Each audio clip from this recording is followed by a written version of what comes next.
morning, everyone. Welcome to Talking Horses. Sarah Albadwi and Andy Serling as we get into our 11-race card here on Saturday. A lot of carryovers to talk about, Sarah. A lot to talk about on the show. So we don't have much time to talk about it. So we're going to get right to work and head over to NYRA Bets and talk about the carryovers and talk about today's card. Match 200. Use the promo code. Go to nyrabets.com if you're not a member. Sign up. Get the $200 sign-up bonus. Play any track, anywhere, anytime through NYRA Bets. Carryovers. Pick 6 carryover, double pick 6 carryover, $123,936. Also, almost twice that in the carryover pool for the pick 5. Pick 6 starts in race 6. Pick 5 starts in race 7. $240,923 after we saw a slew of big priced horses winning, including a super long shot in the last race yesterday. Been plenty of opportunities here at prices the last couple of days. See what happens today in the sequence. A sequence that might have been made a little bit more manageable by some key scratches in some races as we get to those sequences. Also, we have a money-back guarantee, 10 to win, and your horse runs second in the Pennsylvania Derby. You get your money back. Check that out at nyrabets.com. Opt in as well. We also have a $5,000 hit and split for the late pick 5 here, as if you needed more incentive to play it. We have that along with the carryover, 5,000 hit and split. And we are on from 1 to 2:30 in FS2, 2:30 to 6 on FS1. All right, today's first, which won't be part of a carryover in the pick 6. We'll take a look at National Identity. This is 2 back, running second. The Gander finishing ahead of Moplex, losing this soon-to-be King. Clearly the horse to beat. Will be a very short price off the layoff for Danny Gargan. He will be, and I understand if somebody wants to try to take a shot against this horse who might have to deal with some other forwardly placed types in here as he does come off the layoff. But outside of his race where he's on that wet track in that last start and then has the subsequent layoff, he's never really run a bad effort. And he's one that I think he doesn't necessarily need the lead. He might have been invited into the race a little bit in the Damon Runyon by Sand Devil, but he's one that he can handle the distance, he can be forward, and he has some of the faster numbers if he can get back to some of them. You thought he was a pace factor? Yeah. Okay. Where has he been in his other races? That doesn't matter. He's not fast enough to be forward in this race. He's not faster than Roofer. He's not faster than Longpour. He's not really faster than Detail Oriented. And he's probably not faster than Uncle George. There is a chance that he's faster than Leo's Reward. I mean, maybe maybe Flavien will ride him in the race, but I don't think I don't think there's a problem. I don't know that the speeds are really particularly tough. I don't particularly see Leo's Reward winning. I mean, Longpour might be dangerous. That race was very good last time by Longpour. 4th place finisher did come back to win, run a high 70 buyer in that race. It sort of backs up that Longpour's race might be better than it looks. But I certainly wouldn't want to be betting this race thinking National Identity is going to be forward. Gargan's numbers are funny. He's 6 for 20, 5 to 9 month layoffs. 3 to 7 month layoffs. This is a 5-month layoff. 6 for 20 with a low ROI of $1.41, but with short priced horses, he wins with these layoffs, and this one will be a short price. I have nothing against him. I just don't feel like taking a long layoff horse or a bit of a layoff horse who has that one super fast race. The other races are good. I don't know how good they really are. Now listen, I don't trust Leo's Reward. He's an in and out horse, but when he runs his race like he ran 2 back, I think he can win this race. And I wanted to take an alternative. I didn't want to take Longpour, even though I think he's dangerous, so I decided on Leo's Reward as the alternative. But I have nothing against National Identity, but I think we will I will be very surprised if he is particularly forward in here. I don't think it really matters. Yeah, we'll see. I think that he is just the one that has that class testing in this group relative to the rest of this field, where somebody else is going to have to show up with either their last race or improve upon it to beat him. Race number 2, Noda had been scratched quite a while ago, which most people seem to know, and we both end up with the same horse on top, Lil Lang. I'll let you talk about him. Yeah, I just like this one getting back over to the dirt and taking that drop in class, a horse who they've tried a couple of different things with, and there are times when he's shown up with some of his better efforts last time, obviously not being one of them, but those horses were much tougher than he's going to be facing in here. It just seems like they're being realistic with this horse, where he's able to come into a spot where he's getting that cutback in distance, he's getting that class relief, and I just wasn't that confident in anybody else. His dirt races, most of them do compete here. Yeah, he's a better turf horse than he is dirt horse, but the thing is, the 2 Unbroken Chain, the 3 Cam Duke, who's unreliable and probably has to deal with Arrow Star, though he could be the speed King Moon Racer. These horses are really too slow to compete. Storm the Streets on the outside. Okay, he's fast enough to compete, but he's only fast enough in his recent race for Robertino Diodoro. Right. I know he only had him 1 start. I am not thrilled with taking horses from Robertino Diodoro. It is not a trainer chain, a private purchase, same owner as last time. And Aerostar has that one fast race, but does have another race down at Gulfstream that's good enough off the claim to be contentious. The problem with that horse is that he likely has Cam Duke hounding him on the outside, and he's got to deal with him. So I thought Lil Lang was obvious if you didn't want Noda. The problem is he's going to be the favorite, and he doesn't do a whole lot for me as the favorite, because mostly he's going to be being bet off of his figures in turf races, and he's not that good on the dirt, but I think he's good enough to win here. But I think you take the worst of it because he has good figures in turf races, which isn't relevant in my opinion. Yeah, I think that's a valid point to make relative to the price that he's probably going to be, but unfortunately I just did not see somebody that stood out on the dirt to try to beat him with. I don't disagree with that at all. Race number 3 is the Bertram Baumgard, 313, a long shot scratched out of the race. And we'll start the conversation with Funny Factor and 21 Red. You have Funny Factor on top. I have 21 Red on top in here. No question, Funny Factor was better than him in this race, and he ran well to get it done. But I feel as though 21 Red, who took a lot of money that day, really is going to benefit from the race, and I believe that he'll run much better second time out. Yeah, he has that upside, whereas this one was making the second turf start and did take a step forward, and I thought ran a much more professional race. He was caught very wide in his debut and still was able to finish fourth at a gigantic price, over 50 to 1 that day. He was able to sit closer in here and ended up benefiting from that, whereas 21 Red was trying to make up that ground towards the back. I just thought that maybe with that little bit of experience edge that he has now, making the third start of his career, as well as showing that new dimension last time and the improvement, now going to draw the rail, he was just one that I wanted to take back again. Well, we'll see. Christopher Elliott had a very good day yesterday with 3 wins. He did not give a particularly good ride in the last race when I needed him, but he did have a good day yesterday, and he's riding pretty well overall. The question in this race is what you do with Spirit of New York. And we'll show this maiden win when Cristobal finished third with a little bit of trouble in the stretch, blind switched. I don't know what to do with this horse. My instinct is that Adam Rice shipped this horse to Saratoga to win and sell him, which is exactly what he did. And I just wonder a bit if he was cranked up for his debut and we're not really necessarily going to see him move forward off of that race. And even though Bobrovsky and Monster are okay, he didn't run particularly well in that race. He never really made a move. And I just wonder, is he going to bounce back and run better in his third start? Or is he a horse that we kind of saw the best of him first time out? I was left a little cold by that last race. And I agree that I think the horses that did beat him in there could be okay. But as the short price that he was, given the debut and given the regression that he showed with that Beyer speed figure in that Skidmore from a 73 winning first time out to the 65 and just not really doing any running, I just couldn't take him on top in here as your favorite, a horse who I think that you're absolutely right about the MO of these connections, of what they wanted to do, where they wanted to place him first time out, and we might not see him get back to a race like that. Yeah, I think the same group wanted Oxymore, yeah. And he really never moved forward off of a very impressive debut. Black Volt we'll take a look at Colonial. He had a good trip in this race, saved ground, angled out into the stretch. But I'll tell you something, he was impressive winning this race, and I will not discount his chances. I put him fourth, but I actually toyed with putting him on top in this race. Sometimes the horses seem to come from Colonial, and I feel like the figures end up getting improved here.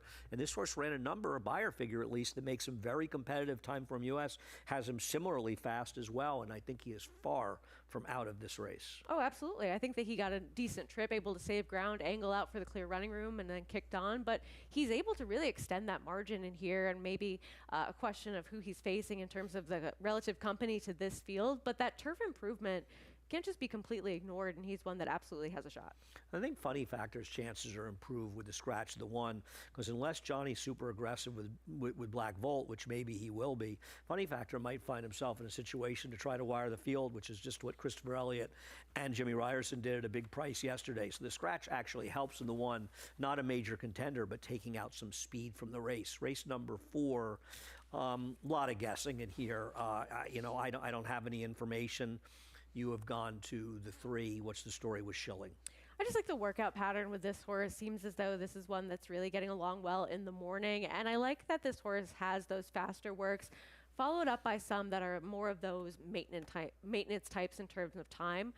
Seems as though getting out of the gate, this horse is proficient. The bullet work last time, 47 flat, best of 119 in there. And I also like that we see that this horse stayed here over the summer. They did not try to take this horse to Saratoga and then have things not work out in terms of finding a spot for this horse. So seems as though the plan with this one was always to target something a little bit later on in the season. And that gives me even more confidence that this will be the time for a horse like Shilling to be ready to go. Well, right. I mean, they had him in Saratoga, and then they or had her in Saratoga, and then they shipped her down here when the meet started getting going. Because obviously, you're right. They felt that they had other horses that were more ready to run. You have a limited stalls up there. I'm assuming that she has good workout reports. I've seen other people have picked this horse. She has absolutely no pedigree to speak of. It is a lot of money to pay for a global campaign. It's a hot barn, so I won't be surprised. I doubt if this horse is live, you're going to get 6-1 the way the barn has been going.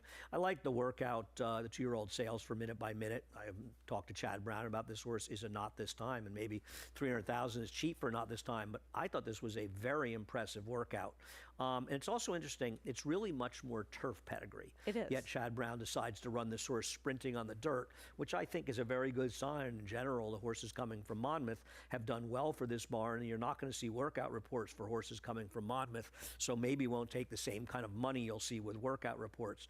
Who are the other horses here that we're talking about? You've got the 4 and 5, second and third. Yeah, I think the 5 Irresistible, of course, related to Kings Barnes, fortunate Louisiana Derby winner, a horse that Todd Pletcher had as well. There's a little bit of other success within the pedigree too, but this one I'm munning, so it seems like the start here and the purchase price they paid in a sprint makes sense. And then I also thought that the workout pattern for the number 4, the Into Mischief, coming into this spot here seems like one that, yes, has been working at Monmouth, but I like that they take this shot here, and Colts Neck Stables can have some success on this circuit with their young horses, and I just didn't really see a ton going on outside of that, but there is a lot of guessing to do, as you said. Yeah, you've got 2 horses for Todd Pletcher in here, and John Velasquez rides Squander, and Squander, some people remember, was a very good Phipps horse many, many years ago. Actually, kind of unfortunate to see that name being regurgitated. That was a stakes horse. Not quite, but, you know, and I just wondered with Santana riding the other one, no knock on Santana, but it just felt like maybe Johnny's on the better one, but I do have both of those horses in there as well. I also have Smitten in there for Bill Mott. I remember the damn Lovestruck. Lovestruck broke her maiden on closing day at Saratoga in a turf race and should have been disqualified and wasn't.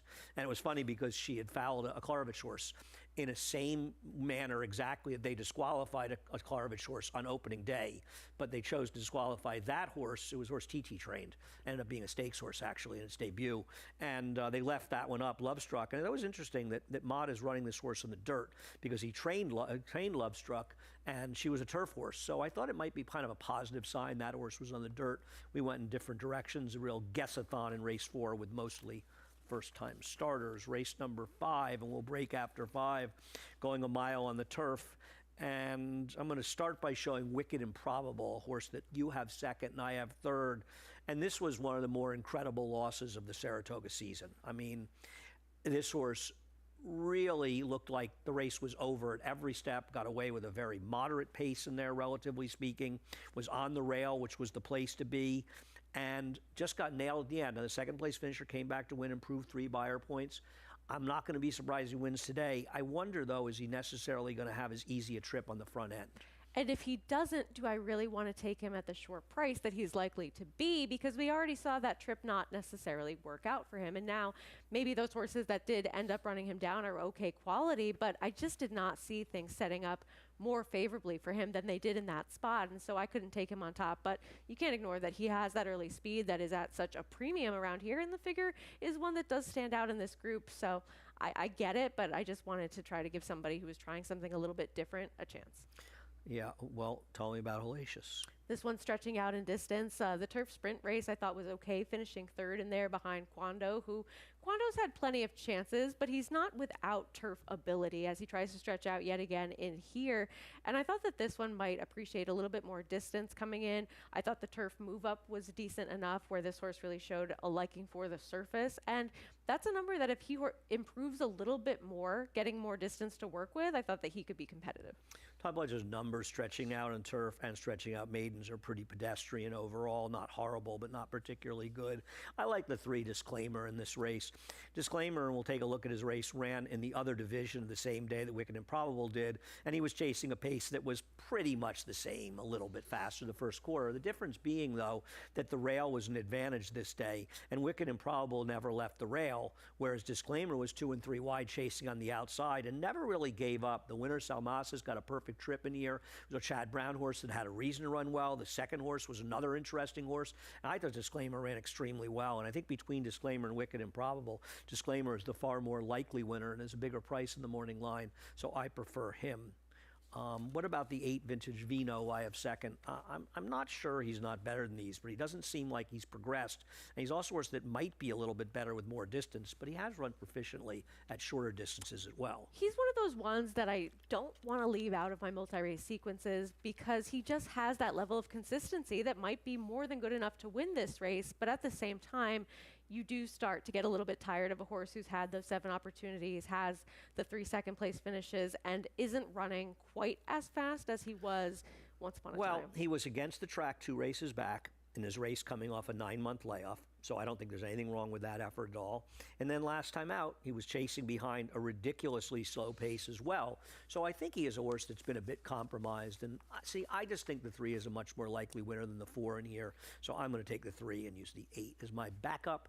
The carryovers will commence in race 6. We'll take a quick break and we'll be back with the pick 6 and pick 5s to talk about those sequences. You bet with Naira Bets. Bet any track, anywhere, anytime. Download the Naira Bets app to play today and get a $200 deposit bonus. Watch live horse racing. Get expert picks. Boost your bankroll with weekly promotions and hone your handicapping skills with exclusive tips and tutorials. Download the Naira Bets app now. Sign up now to claim your $200 deposit match bonus. You bet with Naira Bets.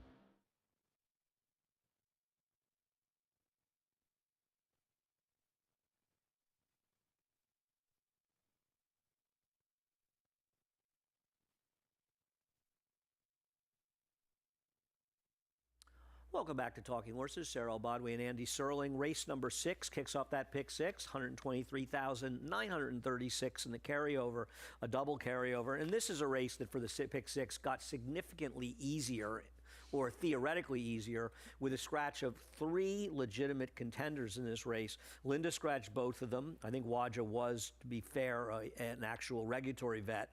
Tiote was just her usual nonsense. I picked them on top, assuming she'd scratch out of this race, so I didn't really worry about that. But it also took a ton of the speed out of the race. And the one thing I will say is, with all of these horses scratched, the number 11 in this race, who I put fourth, who is a little tough to take, Flying Frisbee, potentially becomes loose. And I would worry a little bit if this horse gets loose in here, because there are no tigers in this race. And I think Flying Frisbee is a horse that people want to make sure they take a second look at, because the dynamics of this race have changed remarkably. They have. And I think that it also makes you sort of answer that question. Do you trust a horse like Dark Vector or Captain Jack Sparrow enough to go a little bit more narrow in your ticket with a couple of those key players coming out? And that's a big question to ask, because I wouldn't want to really rely heavily on horses like those two coming into a spot like this, though they do seem like the standouts on paper, because you're right. The dynamics of this race do change, and they aren't exactly horses that I would be so confident to single one or the other and move forwards only like that. We'll talk about Dark Vector. He's just caught a wet track over several of his last starts, and it's not as though he's run poorly on it, but at the same time, I think that he's one coming in here that he can show a little bit of some forward position without being too compromised by the lack of pace coming out of this race. We've seen Ricardo Santana Jr. be able to put his horses in a spot where they're going to try to be competitive, and he's just one that's getting that little bit of class relief. Last time, like he did, coming in here, he got a little bit tired going the mile distance. I like the cutback for him. He was coming off a significant layoff. He just makes some sense. Yeah, and I think both he and Flavian Pratt, who rides Captain Jack Sparrow, are both aware of the change in the race and the fact that there's much less speed, and both of them are riders that do look to put their horses perhaps a little more forward than they normally would be, with a lot of passivity around here. So I agree. They're the right 2 horses, and I think in this pick 6 sequence, if you're playing the pick 6 as opposed to pick 5, then It's going to be hard because these races are not necessarily cut and dried. And I know, if we looked at the sequence of the last 2 days, people would tell you going in, oh, they're fairly logical, get through with these two, get through with these three. And none of those horses were winning both days. So you have to be careful. And there are horses near Majestic. Ark's not impossible. Diabolico's not impossible. Flying Frisbee not impossible. But far and away, Dark Vector and Captain Jack Sparrow are the two right horses in this race. Like you, I prefer Dark Vector. I think is a bit better. Not a big Captain Jack Sparrow fan, but he does appear to be the other horse in this race. Race number 7 will kick off the pick 5 with a carryover of $240,923. And this is not an easy race. There's a lot going on in here and a lot of horses not to trust, like the horse we'll show here, your top choice. And we'll go back to March 29th to show Doc's Dollar finishing second. And this was on that show, that claiming crown type day. Lotta was a heavy favorite. I thought Doc's Dollar ran well in here. But you've got a horse that was voided claim last time. The form is a little bit dubious and is making a significant drop in class. He's the horse to beat, but man, I don't trust him, Sarah. I hear you. And look, it's not as though he draws well in here. He's going to be breaking from post 11 with the one scratch in this spot. But just looking at the kind of company that he's been facing over the last couple of starts, yes, he is that voided claim last time. But I like that he then had a little bit of time off and shows up in this kind of spot where maybe it's taken as a red flag by some. But those claiming races in Saratoga, you look at it face value for the $25,000 claiming tag, well, people are aggressively dropping in Saratoga, and he's been facing much better horses over his last 3 starts than he's going to be running into here. Well, he's not in Saratoga, and that race was the beginning of Saratoga, and it's 2 months later, and they're dropping off a voided claim. It is a little suspicious. Why is the post bad? I think the post was perfect for him. I mean, most people love to get the outside post going 7 furlongs. Why is that a problem? I don't know. He likes to be a little bit more forwardly placed, I thought, when he's more effective. And well, why wouldn't he be forwardly placed from post 12? It makes it easier. He can survey the field and sort of see where he is. I mean, I think the one for some reason is going to go. I would imagine that Silvera is going to go with Funny Joke. And I would even imagine Neuschwanstein. I think he's probably sitting 4th in a perfect stalking spot. So if anything, I will disagree. I think his post really helps him in this race. I don't love anybody in this race. There's sort of 2 horses, interestingly enough, that are trained by Eddie DeLauro that both have a little bit of interest to them. Concord Spirit, who has run fast figures in the past, does drop down, ran against better horses, recent form a little skeptical. I don't trust Quiet Wisdom because I don't love horses that are claimed away from Todd Pletcher. But in fairness to Eddie, he ran this horse back 6 weeks after claiming it from Todd and came back and ran very well for $32,000. Keep in mind, he only claimed this horse for $16,000.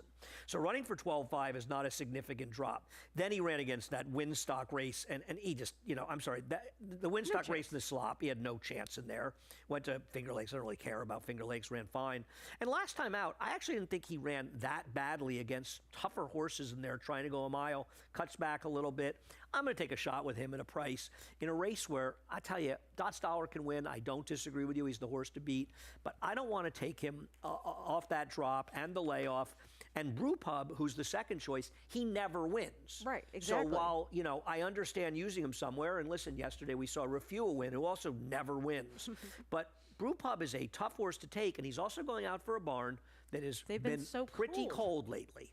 Right, exactly. You're taking a horse that's already up against it, who doesn't like to get his picture taken, and then you're adding in the factor that we haven't seen this barn really firing on all cylinders as of late. So taking this horse as one that's coming in here, he makes sense, but at the same time, he doesn't really get the job done, and I don't really rely on the barn to start winning races in bunches all of a sudden at short prices, at least with my money, to start. So I get it. Would I want to be beat by this horse? No. But at the same time, is he going to be one that I rely on heavily for any of my tickets? No. We'll see what happens in race number 7. Starts out the big 5. I think there are horses like the 2 can be used, the 3 can be used. I even think Beachwalker can be used, at least as a C. There's speed in there. I would obviously use the 12, the 8. I'm a little iffy on. What is the story with Dad's Good Runner? He just seems to be one that shows up and at a big price can kind of surprise and get himself into the trifecta and even the exacta last time. And Amundsen and Tetsu, those are horses that are either on par or slightly better than the ones that he's going to be facing in here. So I think he's logically spotted. All right, race number 8. The Winter Memory is a huge scratch with Opulent Restraint, who would have been the horse to beat in this race coming out. We'll take a look at Mayday Ready. I did not want to pick her in here, but I also didn't want to go to Ready for Candy. I almost switched them around. I don't really care that much because this is a phonied up win for her in the Lake Placid last time. It was a great ride by Jose Ortiz. I don't know why they rated Play with Fire. She obviously should have won this race. It was a rare tactical error by Flavien Prat getting so far back. But the thing is that Mayday Ready is pretty logical. She usually runs pretty well and seems like she's rounding into form and just might be the best horse in the race.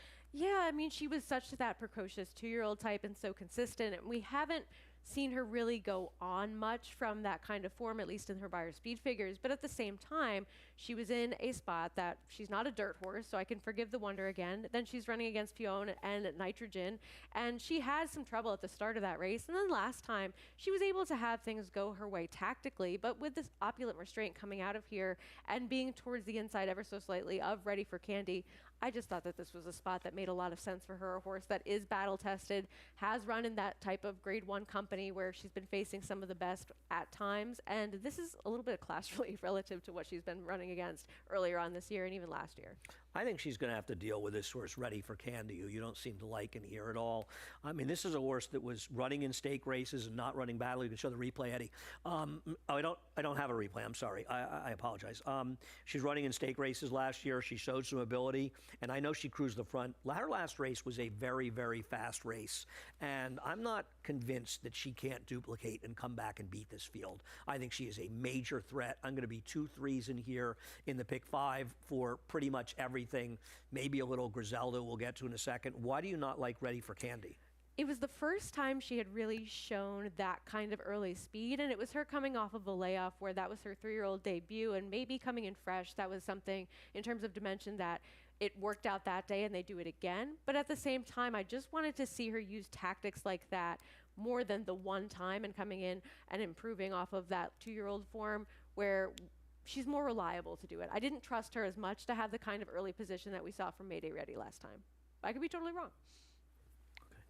I thought she's very much the one that the 2 has to worry about beating in this race. We saw it differently. We'll take a look at Griselda. I'll tell you one thing about Griselda. Out of respect for Chad Brown, and people will see Flavien Prat chose this horse over Opulent Restraint, I could maybe throw this in as a C. She has 0 chance to win this race if she runs her last race. This field she's running against today is in a completely different stratosphere than the one she ran against. It's a very hungry field she ran with last time. Thought she ran reasonably well in here, but the race was also falling apart at the end, and she saved ground almost the whole way and broke and just got the perfect trip to get it done. She better take a big step forward if she's going to be competitive here. I'm with you. I think that we need to see more from her if she's going to be. Well, you're a second. But at the same time, if I don't like the 3, where else am I going in this spot? Well, I don't know, but you're saying you want to see more from her, and you've got her second. That's all I'm saying. Well, there aren't many other options in terms of who I want to see more from if she's the horse that has that form coming in from France and then at least got the job done in her first start in the U.S. And look, I thought that she was with the flow of the race as well, but at the same time, if I'm trying to beat a horse like Ready for Candy and don't really like her much, at least she has a turf win going around of ground because we don't have that many horses in this spot that are at least proven doing this because... Well, she'll be a shorter price than Ready for Candy, right? So, not by much, but yeah. Well, but she will be a shorter price. I wonder if any of the first-timers on the turf in this race have any chance. Not really. There's a good second dam for Paradise City. Mackenzie has had next to no success whatsoever with his turf starters, especially turf routers in his races, so I don't really trust that one. I thought Ruth was a little bit interesting. They're better dirt horses, but she has a half to a couple of horses that won on the turf. And you know what? I thought Ruth could be a horse that could be a little bit of a fly in the ointment if you wanted a bomb in here. But I'm going to be 2s and 3s. You apparently are 2s and 9s in here. What is the Scarlet Sand story? Just having that turf experience because she's one of few that does. And while she does need to at least show that she can be more competitive than she was in that last start, I thought that she had a little bit of difficulty in that trip to start out in the Lake Placid. And her race before that on a synthetic, yes, she was forwardly placed in there and had things go her own way, but I think she's better than that last race suggests. Okay. Trail of Gold scratched, Eddie? Well, that's going to change everything. We'll have to go back to the drawing board. She was not a contender on paper. Race number 9. Race number 9 is probably the single biggest lean in the pick 6 and pick 5 sequences with Worthy Change, with Charge. It's amazing that this horse wasn't favored last time. Absolutely amazing that this horse was not favored after the debut. We'll take a look at the race. This is probably a stakes horse, and I imagine, I haven't talked to Chad Brown, but they're probably trying to get the Cigar Mile with him. Maybe use this, go to races, I think it's the Bold Ruler or something at 7, and then the Cigar. It's a horse that was training extremely well as a 2-year-old, got hurt, came back. This horse is very, very good. Now he's got to go from the maidens. He's running against some pretty decent horses in here. He is the biggest lean of the sequence. Are you thinking of using others, or would you single him? It depends on what my decisions are the rest of the way, but if I have other horses that are short prices, I would probably want to lean heavily on him, because at the same time, it's either him or using a couple of different horses. I don't have that one strong alternative who would also be on my tickets, because at the end of the day, we're looking at horses that towards the outside, yes, they have some fast races in the past, but they don't have them coming in necessarily that are going to be quite as quick to compete with him if he runs his last race. I think Vetriano is a major threat in here, and I would use the 8 as a backup here, probably A's and B's. Vetriano, one of those horses that Jose Ortiz rode in Saratoga that will benefit from that race. We saw a couple of them that came back to win. This horse has very good form going backwards. I also think he's the controlling speed. I imagine Johnny's looking to send him in this race. And I think if the favorite loses, he's going to get wired by Vetriano. I see as the only possible way that he loses this race, assuming he shows up. Though I think Vekoma ride's a little interesting. He's had some trips. I just still don't think he's good enough to win this race. You've got too many horses that are just faster. Yeah, too much proven form towards the outside, I thought, for him to really have that shot where he's going to step up and someone else is not going to show up. Race number 10, going 6 furlongs on the turf. We'll start with Disco Star, finishing third in the Take the A Train. Last time this horse turf sprinted, they tried to go long, and I get why they did. Those were stallion races the horse was eligible for, and it was good money. And listen, he did run second in one of them, but he's a turf sprinter. She's a turf sprinter. I think that she's back doing what she wants to do. Her turf sprints are good, and she's a horse that I could see a lot of people leaning pretty heavily on in this sequence. Yeah, I agree completely, and in a way, she is a little bit more proven given what she's going to be trying to do today. I thought she's been a little bit unlucky in some of those races recently where she's had those minor placings, and I can understand wanting to go for the money that's available on the table in some of those longer races, but this is what she wants to do more so, and she makes a lot of sense. It's just that she has no early speed. That's my one concern. Well, I do think there's some pace in here. And you think that the 2 is going to wire the field? I think that I am learning to not rely too much on pace in here in terms of the turf races where we haven't. At least I've seen it from this one so far in her 2 starts where she got tired in that first one, but was able to sustain it more in the second start. Well, I mean, Tariga's got speed. You got to have Hope have speed in this race. But are they definitely going? Nobody's definitely going. Maybe Disco Star will be in front. I don't have a crystal ball, but they are horses that figure to be forwardly placed, and they have as much, if not more, speed. And One Last Knock rode a very good rail bias last time out. Okay, I'm going to have to agree to disagree here. I don't see that horse as even a mild contender in here. I think you got to have Hope is actually dangerous, and that would be my backup here, my other horse in this race. I know she's a little slow, but the thing about it is the slower races were last year as a 2-year-old. And she ran a 74 in her debut, and she actually ran extremely well in the Matron. Now, she's never run back to it. She didn't come back and run well. You know, she was on top of that pace with a wide trip that was falling apart. Abiento came from dead last. And then she ran in Saratoga in a race she was supposed to be tough in, and she stunk. Yeah. It was a race that collapsed, to be fair, and there was give in the ground. There's no give in the ground here. And now she's outside of the other speeds. Now, I don't know if she can run anymore. But if she can ever run back to that 2-year-old race and improve on it, the first race she ran, she is a major threat in here, and the only other horse I could take. And we'll see. I mean, I know a lot of people like Hangover Heaven, and we'll watch her debut, and she was certainly extremely visually impressive in here. But at the end of the day, this was a maiden claiming race in a slow field. Now, she ran better when she went long. So the idea is that I think she's more of a sprinter. She's cutting back, and maybe that's the case. She was visually impressive in here. I'm just not sure she's very good. I was really against her last time, and I will say she ran better than I expected, but we talked about Barnes being a little bit cold earlier. This is one that at a short price, they can start to win some races before I put my money on them. And while she is one that, yes, she is taking that cut back in distance. I thought the first race was visually impressive as well. I wasn't in love with her stretching out, and I thought she actually ran okay to finish third in that spot. again, at a short price, I just want to see them start to pick things up a little bit more. Yeah, I don't want to get caught up in that kind of stuff with pick 6 and pick 5 carryovers. If you feel like the 7 is a major player, I couldn't care less whether Rick's Barn is hot or cold. I hear what you're saying, but in carryovers, those are the kind of things that make you want to just jump out a window when that horse beats you out of a pick 5 because you didn't use it because of the barn. The horse that I'm a little interested in is a price that would be a C for me. I would go 3A, 5B, and 1 and 7 as C's in here. Sinead does have that very impressive win first time out. She never has run back to it. I don't care what she did in those races at Gulfstream. Those races are proven to be phonies for everybody. And she was terrible in her return race in April, and she was terrible in that race in June. So maybe she can't run anymore, but somewhere in there is a horse that could win this race. And I don't want to just completely eliminate this horse. So depending on how you look at it and how you spread, I think Sinead is a horse that might be worth putting as a C. We disagree a bit in race 10. We'll see what happens. In the penultimate race, the last race closes it out. So why does everybody love Atta Girl Addie in here? I can't speak for everybody, but I think that we've just seen a level of consistency from her that might be good enough to get it done in this spot where, look, she's had plenty of opportunities. We've seen her with many, many chances to get her picture taken in here, but I just thought that she was nowhere in that last race. She was wide. She was further back than she needs to be. That's not the kind of trip that we typically see from her, and she's better than that last race does suggest. I thought that her race 2 and 3 back could absolutely win here while she is starting to get some of that second-itis as of late. She just has the consistent form. I get it. She's fast enough to win. She's 0 for 11 on the turf. And no doubt, she did not run badly with a ridiculous trip last time.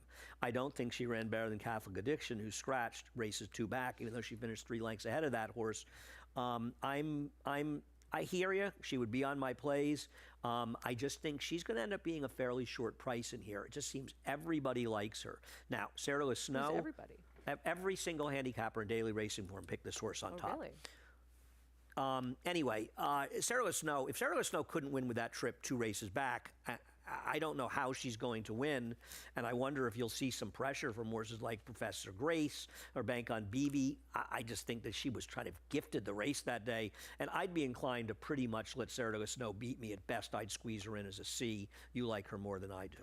Yeah, I like that she was forward in that one start where, yes, she didn't end up getting the victory in there, and I thought that she had a fairly easy time of it. But again, I'm just never confident that anybody's going to be forward in here, and I don't really see a ton of confirmed other horses that can have that forward position to at least be able to be effective, and Atta Girl Addie is one of them who, at least from her, we have seen her be forward. Professor Grace could be another one of them, but who do you really think is going to Well, I be think that Ricardo's going to aggressive? be aggressive with just one more. I don't know that she'll be in front, but I think you'll see her be forward. And she's a horse that's run against significantly better horses. I thought her race against Bryant and Cooper on June 29th would probably win this race. I agree. Now, she had no shot to race the next race when she was running against much better horses and had a ridiculous wide trip. Last time out, I don't have a major excuse for her, but I'm hoping she gets back to those back races. And I think she's just a better horse than these horses dropping down. The long shot I want to throw in is on the 11, though it's only 6-1 morning line, is On a Summer Day. A horse that I thought 2 races back ran well enough to be competitive here, drops down as well, and I think is a bit sneaky. I mean, if you could like the 4, can't you like the 11 for the same reasons? Running fast enough figures, only going to be a better price. I think that she hasn't run those fast figures as consistently, but that's a fair point. I mean, we kind of see her have that every other pattern, but when she is a little bit more involved in the race, you do see some numbers that do compete here, so that's fair. I'm going to disagree. I think she's run as many fast races as Atta Girl Addie has. Atta Girl Addie's recent form, I mean, other than obviously things going wrong last time out when she got caught wide in there in the first turn, the race kind of fell apart. I think the races 2 and 4 back are every bit as good as Atta Girl Addie's races, if not better, and she's going to be, I think, a better price. I don't think they're going to be 9-2 and 6-1. Obviously, the scratches completely changed things in here with some significant scratches, including Princess Summer. So you got to lean on 2 horses in the sequence. Who are they? Look at the pick 6. Well, Worthy Charge is one of them. That's for sure. A horse that's going after Chad Brown that you mentioned is going to be one of the leans in here. And then Look, I do think Mayday Ready might just be the class of that field. I understand wanting to take a shot against, but those are the two horses that I'd be leaning pretty heavily on. All right, we'll see what happens. Thanks, Sarah. Thank you for watching. Pick 6 and pick 5 carryovers, late pick 5. A lot of good action on today's card. Head over to Naira Bets, best way to play everything. Use the promo code MATCH200 and we'll match the $200 of your initial deposit. Carryovers, $123,936 in pick 6. That'll begin in race number 6. Pick 5 carryover, $240,923. That starts in race number 7.